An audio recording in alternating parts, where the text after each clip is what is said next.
Ciao a tutti ragazzi e bentrovati in un nuovo episodio di Latest News from Japan.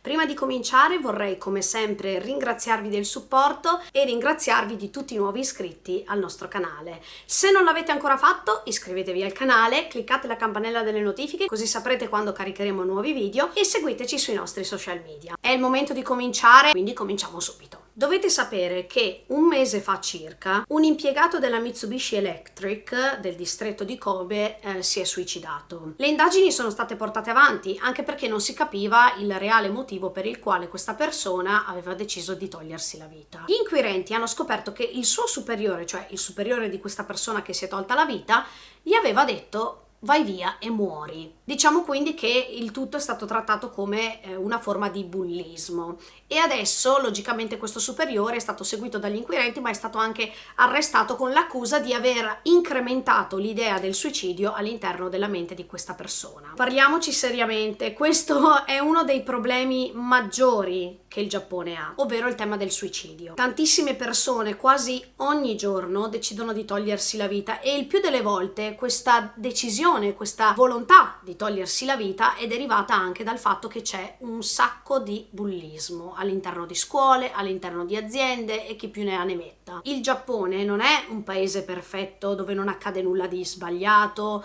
dove ogni cosa è al suo posto. Assolutamente no. Devo ammettere che purtroppo c'è anche questo lato che molte persone decidono di non trattare o che comunque per molte persone non è evidente, quando la cosa qui, lo ribadisco, è molto evidente. Ma torniamo a parlare di governo, perché come vi ho annunciato la scorsa settimana, il meeting annuale tra Giappone e Corea del Sud non si può fare a causa di commenti sgradevoli da parte di un legislatore sudcoreano. Ma non c'è da preoccuparsi perché la prossima settimana i due ministri degli esteri, quindi del Giappone e della Corea del Sud, si incontreranno in un meeting che si terrà a Madrid. Io ovviamente settimana prossima vi farò sapere quello che è successo durante il meeting e speriamo che possano trovare finalmente un punto di incontro. Io lo dico sempre, la pace è la soluzione migliore. Ma continuo a parlare di governo anche se è un ex governo, perché alcuni ex parlamentari del Partito Democratico sono stati accusati di aver portato in Giappone dei soldi che poi non sono stati dichiarati alle autorità competenti. Quindi come vedete qui in Giappone succedono le stesse cose che possono succedere anche in tutti gli altri paesi del mondo. Quindi questo paese non è esente da scandali e quant'altro, anche perché se guardate gli episodi precedenti vi ho parlato di un sacco di scandali a livello di governi e quant'altro. Tenetelo bene a mente, mi raccomando. Purtroppo devo continuare a parlarvi di un altro fatto che ha sconvolto il Giappone tanti anni fa e sto parlando del grande terremoto del 2011 con annesso tsunami, come ben sapete. In queste ultime settimane ci sono stati altri terremoti che potrebbero magari col tempo diventare sempre più forti. L'ultimo è stato quello avvertito presso le coste dell'Hokkaido, senza alcun danno, nessuna allerta tsunami, per fortuna. Ma tornando a parlare del grande terremoto del 2011, voi dovete sapere che i danni non sono ancora stati riparati tutti. Ci sono ancora un sacco di cose da ultimare e un sacco di altri soldi da investire per la ricostruzione di tantissimi luoghi andati perduti o comunque danneggiati. Il governo ha proposto che tra il 2021 e il 2025 vengano investiti 1,5 trilioni di yen per eventuali ricostruzioni aggiuntive che serviranno assolutamente per la ripopolazione di quei luoghi, ma anche per incentivare nuove ricostruzioni che servano a rendere migliore i luoghi che sono stati colpiti da questa grandissima tragedia di cui ancora se ne parla, logicamente, perché è stato uno dei terremoti più grandi e più sentiti qui in Giappone negli ultimi anni. Ma cambiamo argomento. Non so se vi è mai capitato, ma qui a Tokyo, se entrate in una stazione e andate presso un determinato binario, potete trovare questi chioschi dove ci sono queste persone all'interno del chiosco che vi vendono qualsiasi tipo di cosa, bevande, cibo e quant'altro. Ebbene, dovete sapere che presso la stazione di Morioka, che si trova un po' a nord-est del Giappone, hanno deciso di aprire per la prima volta un chiosco senza staff. Quindi voi entrate, comprate le vostre cose e poi c'è una cassa automatica dove voi andate a pagare. Questo procedimento potrebbe entrare in vigore molto presto presso tutte le stazioni del Giappone. Voi siete d'accordo con questa cosa? Ah, dimenticavo, gli alcolici non possono essere venduti in questi chioschi senza staff perché logicamente se voi andate anche in un combini dovete avere la maggiore età e dovete testimoniare di avere più di 18 anni per poter comprare dell'alcol. Quindi gli alcolici non verranno venduti, così come anche il tabacco, quindi le sigarette. Cosa ne pensate di questa cosa? Fatemi sapere nei commenti. Io sono un po' dispiaciuta, devo dire la verità, perché non amo pensare che un domani ci saranno tutti i supermercati, tutti i chioschi, tutti i combini senza staff. Penso che insomma sia anche un po' triste entrare in un combini senza sentire irashaimase. Non so, si perderebbe quel contatto umano che io spero tanto che non si perda. Comunque voi fatemi sapere quello che pensate qui sotto nei commenti. Vi ricordate che settimana scorsa vi ho parlato della famiglia reale e vi ho detto che la principessa Aiko ha compiuto 18 anni. Bene, nella famiglia reale c'è un altro compleanno perché l'imperatrice Masako, quindi come ben sapete la nuova imperatrice del Giappone, ha compiuto questa settimana 56 anni. Buon compleanno in ritardo, imperatrice Masako, e 100 di questi giorni. Parliamo delle Olimpiadi. Anche oggi ragazzi ho un sacco di news da raccontarvi. Primo fra tutti vi voglio confermare, parlando sempre della maratona, che la maratona delle Olimpiadi sarà tenuta a Sapporo. Come ben sapete, la città di Sapporo in questione ha già preparato 700 milioni di yen per la riparazione di strade, buche e dir si voglia, per fare in modo che questa maratona sia svolta al meglio possibile. Grande Sapporo che come sempre ha trovato una soluzione a tutto. E bravo Giappone perché in pochissimi mesi riuscirà a risolvere qualsiasi problema, come sempre, dal punto di vista di infrastrutture e riparazioni. La maratona delle Paraolimpiche invece rimarrà a Tokyo, è stato stabilito. Voi direte come mai? Beh, la motivazione è che tra la maratona delle Olimpiadi e la maratona delle Paraolimpiadi c'è una bella differenza, perché il tutto si svolgerà qualche settimana dopo la fine delle Olimpiadi, quindi non ci sarà più neanche questo grandissimo caldo. E con questo vorrei ricordarvi che le Paraolimpiadi cominceranno il 25 agosto. Durante quel periodo, insomma, ci sarebbe ancora del caldo, ma sicuramente non sarebbe insopportabile, anche per il fatto che la maratona delle Paraolimpiadi sarà svolta l'ultimo giorno delle Paraolimpiadi, a metà settembre. Non ci dovrebbero essere problemi, incrociamo le dita per i tifoni. Prenderemo quello che viene. Voglio concludere il discorso delle Paraolimpiadi dicendovi che la NHK, che è la TV nazionale giapponese, ha deciso di creare un documentario con tutte le immagini più belle tratte da questo evento. Ma parliamo della torcia olimpica, una cosa di cui non vi ho mai parlato. La torcia olimpica passerà per tantissime prefetture prima di arrivare alla tappa finale che è Tokyo. Questo percorso durerà 121 giorni e saranno coinvolte ben 10.000 persone, quindi 10.000 persone si passeranno l'un l'altra come testimone la torcia olimpica. 5.000 persone saranno famose e 5.000 persone verranno estratte per poter rappresentare determinati eventi o determinate prefetture. Questa estrazione è ancora in corso e tutte le prefetture stanno decidendo quale persona scegliere per poter portare la torcia olimpica al prossimo step. Una di queste persone che è stata scelta dalla propria prefettura è Roriyuki Suzuki. Lui era il padre di una ragazzina di 12 anni che durante il terremoto e tsunami del 2011 ha perso la vita. Lui vorrebbe correre proprio per ricordare sua figlia e ricordare anche tutte le vittime dello tsunami e anche terremoto del Tohoku del 2011. Vi voglio inoltre ricordare che la torcia olimpica e tutto il percorso che verrà fatto comincerà il 26 marzo 2020 a partire proprio da Fukushima, che è uno dei luoghi che sono stati scelti proprio per ricordare la grande tragedia del 2011. Io penso che questa sia una cosa fenomenale e sono anche contenta che persone comuni possano portare la loro storia e decidere di portare con loro la torcia olimpica, che è simbolo di rinascita, pace, armonia e quindi tutti i significati molto positivi, che serve anche a ricordare molto bene il concetto di Giappone, che secondo me è fondamentale. Cadi, ma poi ti rialzi sempre. Ma le Olimpiadi possono avere solo notizie positive? Ovviamente no, e adesso infatti sto per dirvi due notizie che non sono belle proprio per niente. La prima riguarda la Russia. Sono stati effettuati dei test antidoping a tantissimi atleti russi, però molti di loro sono risultati positivi e quindi la Russia, ragazzi, rischia l'esclusione dalle Olimpiadi. Bisogna smetterla di usare il doping. Dovete dimostrare voi stessi quello di cui siete capaci, senza aiutini, senza scorciatoie, perché non ha senso e non è neanche giusto nei confronti di atleti che si fanno il mazzo tutti i giorni per poter spronarsi al meglio. Quindi l'importante è dare il meglio con le nostre sole forze. Ultima notizia, ma non meno importante, riguarda la bandiera giapponese che è stata scelta per le Olimpiadi. Ci sono due bandiere giapponesi, quella classica che conoscete tutti con il cerchio rosso in mezzo e quest'altra che vi metto qui, che sta a simboleggiare appunto il sole che sorge. Questa bandiera però è stata usata anche durante la guerra, ma dovete sapere che questa bandiera c'era molto prima della guerra ed è stata creata con uno scopo totalmente diverso rispetto a quello della guerra. Comunque tutti se la ricordano durante il periodo di guerra e la Corea del Sud poteva mancare con le sue polemiche? No, no, no.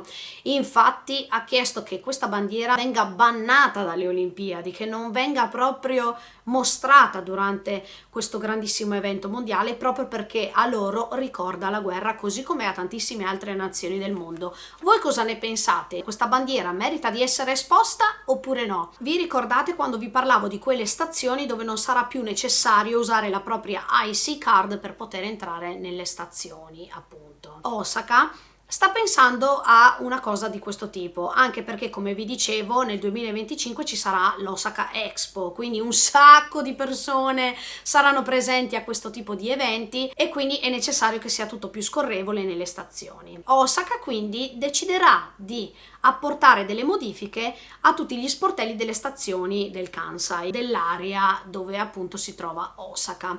E in che cosa consisteranno queste modifiche? Semplicemente ci sarà un riconoscimento facciale. Come si farà per poter passare attraverso gli sportelli delle stazioni del Kansai o comunque di Osaka durante l'Expo 2025? È semplice, voi andrete presso uno degli uffici delle stazioni, vi farete fare una foto, così tutte le volte che dovrete passare per una stazione di Osaka e dintorni, semplicemente vi porrete di fronte ad uno schermo che si trova presso gli sportelli, mostrerete il vostro viso e ci sarà una spuntella con ok e quindi voi potrete passare. Ci sarà un caos totale, quindi voi dovete immaginare ogni volta una persona che passerà ok, ok, ok. Io resto fedele alla mia Suica, sono sincera, amo queste cose super tecnologiche ma credo che non avranno lunga vita, questo è il mio parere personale. Poi c'è anche gente che invece sostiene che sia un'ottima invenzione e un modo molto molto più semplice di gestire la cosa. Vedremo come sarà. Intanto Osaka, proprio per l'Expo 2025, sta attendendo 44 milioni di turisti, un po' come le Olimpiadi, ecco. E l'aeroporto stesso in questi anni sta trovando una soluzione per poter contenere tutti questi turisti che arriveranno. Tanto che si dice che il Kansai Airport si dovrebbe espandere un po' anche per cominciare ad ospitare tutti questi milioni di turisti che dovrebbero arrivare nel 2025. Vediamo quali saranno le modifiche apportate all'aeroporto. Io vi terrò aggiornati come sempre e quindi stay tuned. Ma restiamo in tema di aeroporti e in tema di eventi, perché ora vi parlo dell'aeroporto di Haneda, che è l'aeroporto principale di Tokyo. L'azienda Sumitomo ha deciso di costruire non molto lontano dall'aeroporto di Haneda 2 hotel enormi e adesso vi andrò ad elencare quello che ci sarà all'interno di questi hotel. Preparatevi perché è una cosa mega galattica. Prima di tutto saranno 2 hotel grandissimi e insieme avranno la bellezza di 1700 stanze disponibili.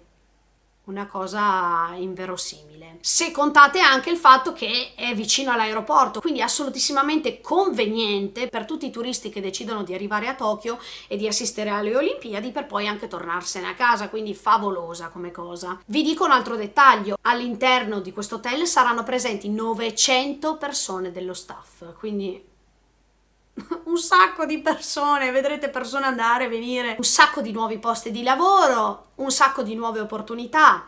Perfetto. Terza cosa che vi voglio dire è che all'interno di questi hotel ci saranno 90 tra ristoranti e negozi. Quindi è un po' come avere un shopping center a portata di mano ancora meglio, quindi combini, ristoranti, negozi, tanta roba. L'ultima news che vi voglio dire riguardo questi hotel è che avrà 900, tenetevi forte, 900 connessioni bus. Voi dovete sapere che dall'aeroporto di Haneda potrete raggiungere qualsiasi altra destinazione che voi vogliate, e questa è una cosa importantissima, perché durante le Olimpiadi i turisti magari non vogliono rimanere solo a Tokyo, ma vogliono raggiungere anche altre città. Grazie a questi hotel ci sarà anche un via vai non indifferente di turisti, ma anche di persone molto importanti che decideranno di assistere alle Olimpiadi e a qualsiasi altro evento. Il tutto dovrebbe cominciare a partire da marzo 2020, quindi manca pochissimo, e questi hotel apriranno. Vedremo se Sumitomo avrà fatto una gran bella cosa. Io direi di sì, anche perché qui vi metto la foto dove vedete quello che dovrebbe essere il risultato. Ma parliamo di sport adesso, perché come vi avevo annunciato qualche settimana fa, questa settimana si è tenuta la parata per i giocatori di rugby che, voglio ricordarlo, hanno perso ai quarti di finale contro il Sudafrica. È stata una parata, devo dire, molto sentita. Un sacco di persone si sono presentate nel centro di Tokyo per accogliere i giocatori, che si sono dimostrati molto propositivi, molto contenti, hanno ringraziato tutti in quanto One Team, che è il nome dato alla squadra, e hanno ringraziato anche tutte le persone per l'amore, il supporto dedicato, e sperano che per il prossimo campionato mondiale di rugby possano accedere a, che ne so, la semifinale? Speriamo, io me lo auguro sicuramente. Voi sapete che io adoro Hanyu Yuzuru, che è questo pattinatore sul ghiaccio giapponese famosissimo perché ha stravinto qualsiasi cosa. Ebbene ragazzi, questa volta è arrivato secondo al Grand Prix finale che si è tenuto a Torino la scorsa settimana. Purtroppo c'è questo nuovo antagonista americano che non gli dà tregua, però lui ha subito fatto capire il suo pensiero, perché tenetevi forte, ha detto una frase che è stata decisiva. Bene, devo trovare un modo per sconfiggere anche lui. Mondo dello spettacolo. Parliamo ancora di Erika Sawajiri, 33 anni, attrice molto famosa nel mondo drama e film qui in Giappone. Ebbene, voi sapete che lei è stata accusata di possesso di droga, eccetera, eccetera. Ecco, ho la notizia che Erika è uscita dal carcere, ha pagato una cauzione di 5 milioni di yen, che è pari a 45.000 euro, una cosa del genere, e si è recata presso una clinica di disintossicazione. Si è scusata ancora una volta con tutti quanti, con la famiglia, gli amici, con i collaboratori anche del nuovo drama che sarebbe dovuto cominciare a gennaio, che però, come vi dicevo, la data è stata posticipata di qualche settimana. Io sono convinta che lei ce la farà. In bocca al lupo Erika per il tuo percorso di disintossicazione, e che ne so, io ancora mi auguro di poterti vedere sul piccolo schermo, piccolo e grande che sia. Ma parliamo di anime, manga e tutto quello che ne concerne.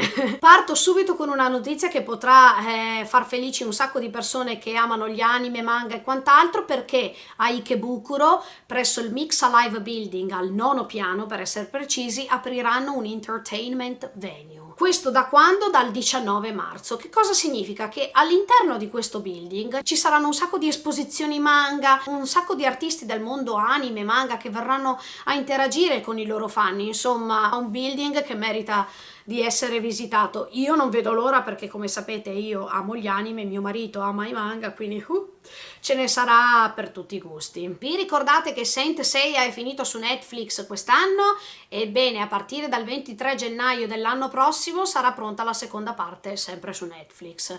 Molte persone sono state contente di vedere questo riadattamento, altre invece hanno detto per carità, molto molto meglio, se non imbattibile, la versione originale. Voi cosa ne pensate? Vi è piaciuto Saint Seiya in versione Netflix oppure no? Fatemi sapere le vostre opinioni. Io personalmente preferisco l'originale. Scusate, sarò anche bigotta, però io preferisco sempre le versioni originali, perché quelle sono quelle vere, quelle intramontabili. Ma parliamo di un altro anime che ha riscosso un grandissimo successo quest'anno, ovvero Dr. Stone. Dovete sapere che è già stata annunciata la seconda stagione dell'anime, che arriverà l'anno prossimo, però c'è un grande annuncio che tutti i fan di Dr. Stone stanno aspettando e che arriverà il 16 dicembre.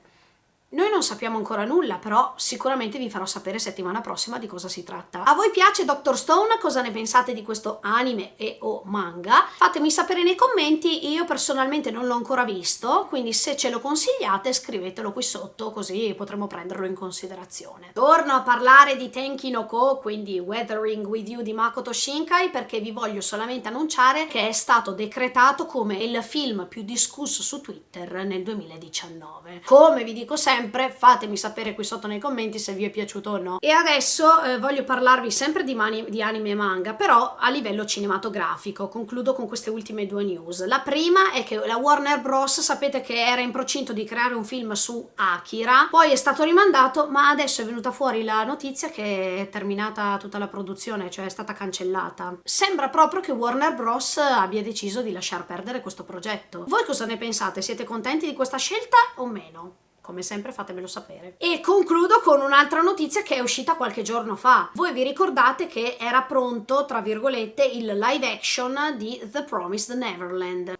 Io pensavo che sarebbe uscito il tutto questo gennaio 2020 e invece no, perché sembrerebbe che questo live action uscirà a dicembre del 2020, quindi tra un anno. Dovremo aspettare qualche altro mesetto, ma comunque torno a ripetere che il 2020 per quanto riguarda gli anime, ragazzi, farà il botto. Io ve lo dico, noi siamo pronti per darvi tutte le news, per fare tutti i reaction videos e quant'altro. Rimanete con noi. Bene, con questa notizia concludo questo video anche per questa settimana. Grazie a tutti per avermi seguito e per continuare a seguirci sul nostro canale Our Eyes Your Eyes. Iscrivetevi al canale, seguiteci sui nostri social media.